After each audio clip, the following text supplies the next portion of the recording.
Assalamualaikum warahmatullahi wabarakatuh. Alhamdulillahi rabbil alamin. Wa bihi nasta'inu ala umuri dunya waddin. Wassalatu wassalamu ala asyrafil anbiya'i wal mursalin Sayyidina wa habibina wa maulana Muhammadin wa ala alihi wa ashabihi ajma'in. Amma ba'du. Mari kita sebelum memulai pelajaran tawasul kepada Nabi Muhammad dan para ulama serta orang tua kita dan guru-guru kita.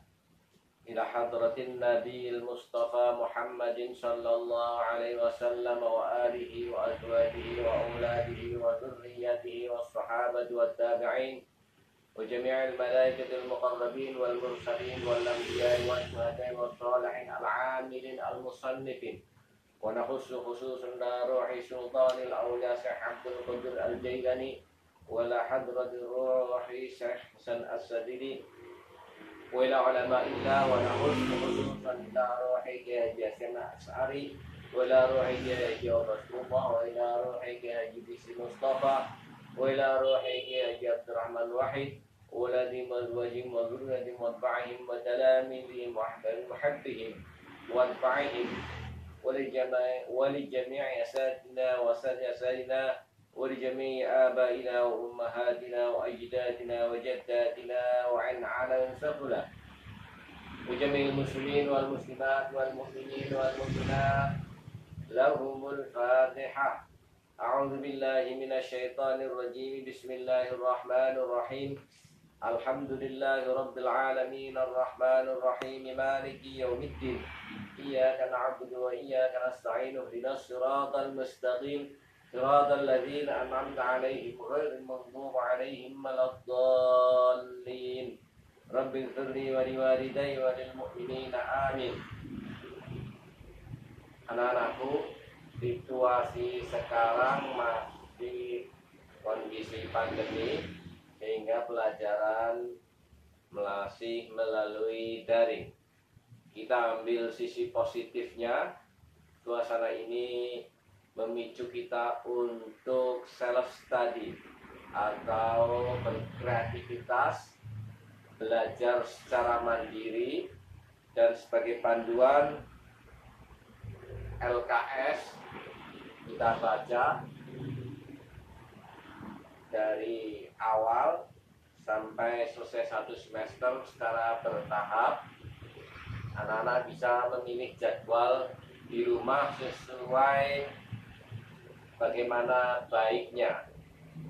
Dan pada kesempatan kali ini sedikit mengulas pengertian tentang Ahlus Sunnah. Ini sebagai panduan pengertian Ahlus Sunnah.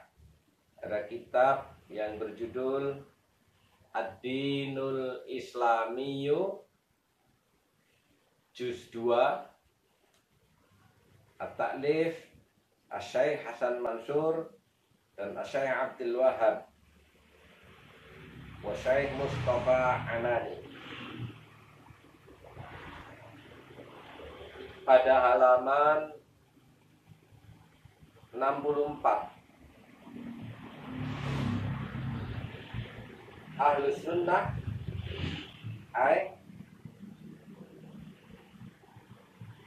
Ahlus Sunnah hum jamahirul muslimina wa summu bidzalika li'annahum tamassaku fi aqaidihim bil kitabi was sunnati.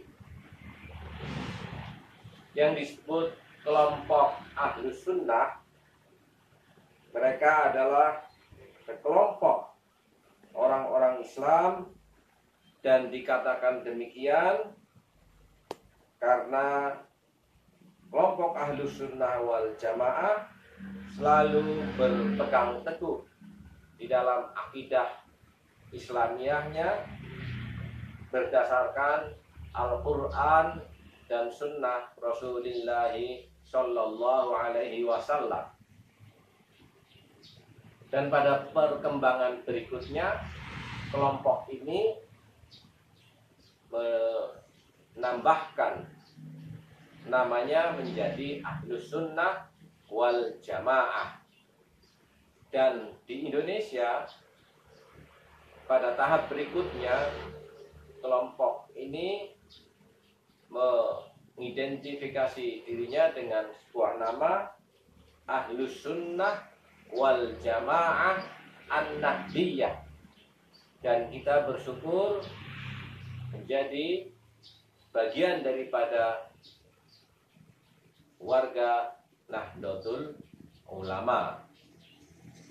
Hal yang menjadi ciri utama perbedaan antara kelompok Ahlus Sunnah dan kelompok-kelompok yang lain di dalam Islam adalah sesuai dengan namanya tamassaku fi aqaidihim bil kitab was sunnah. Berpegang teguh di dalam cara beragama dengan Al-Quran dan Sunnah Rasulullah Sallallahu Alaihi Wasallam. Pada kehidupan hari ini, kelompok yang lain masih meyakini terhadap adanya kepemimpinan tunggal. Ada yang dengan istilah imamah, ada yang dengan istilah khilafah, ada dengan istilah-istilah yang lain. Disinilah menjadi perbedaan yang sangat tajam antara NU dengan kelompok yang lain. Konsekuensinya apa? Ketika kelompok yang lain masih mengakui adanya kepemimpinan tunggal, maka pemimpin itu memiliki hak fatwa atau bisa menjustifikasi atau memberikan keputusan-keputusan yang diakui secara hukum agama. Berbeda dengan kelompok Ahlus Sunnah, karena pegangannya Al-Quran dan Sunnah, maka di dalam mengambil kesimpulan-kesimpulan dan keputusan-keputusan beragama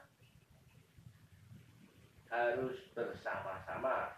Di dalam istilah fikihnya ittifaqul ulama, berjamaah, bersama-sama membahas, mengkaji apa dan bagaimana yang termaktub di dalam Al-Quran dan Sunnah, serta maksud dan pengertiannya agar tidak terjadi kesalahan pemahaman. Hal ini kelihatannya sepele, tapi sebagai sebuah keyakinan kita bersama bahwa yang maksum, yang terlepas dari kesalahan hanya Rasulullah Sallallahu Alaihi Wasallam. Sehingga hal ini perlu dilakukan bersama-sama atau berjamaah untuk membahas persoalan-persoalan keagamaan, tidak atas doktrin orang per orang meskipun dia adalah pemimpinnya. Dan kita sebagai warga Nahdlatul Ulama menjadi lebih ringan di dalam melaksanakan agama karena tinggal melihat bagaimana para kiai bermusyawarah, bagaimana para ulama berittifaq, dan itulah yang kita ikuti. Bukan instruksi imam besar, bukan instruksi imamah, bukan instruksi khalifah yang beresiko terhadap kemungkinan-kemungkinan kepentingan-kepentingan pribadi maupun kepentingan-kepentingan politik dan mungkin kesalahan-kesalahan secara individual.